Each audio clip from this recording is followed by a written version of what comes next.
कुछ हो रहा है, हम देख रहे हैं। उनसे भी कहना चाहता हूं, सबसे कहना चाहता हूं, और चंद फितना परवरों से भी कहना चाहता हूं, आज के इस फोरम के जरिए कहना चाहता हूं कि ये हरकतें अब 90 वाली 2000 वाली अब ये नहीं चलेंगी,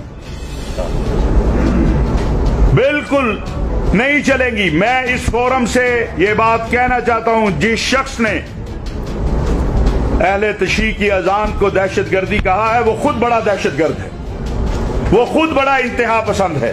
कोई बदबख्त हजरत इमाम महदी या इम्मा अतहार की तौहीन करता है, हम उससे बरी हैं।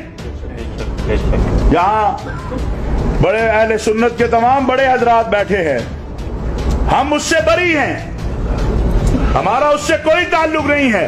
हजरत इमाम महदी और इम्मा अतहार हमारे सर का ताज हैं, हमारे लिए मशअले राह हैं। उनकी तौहीन और तकफीर करने वाले को हम मुसलमान नहीं समझते।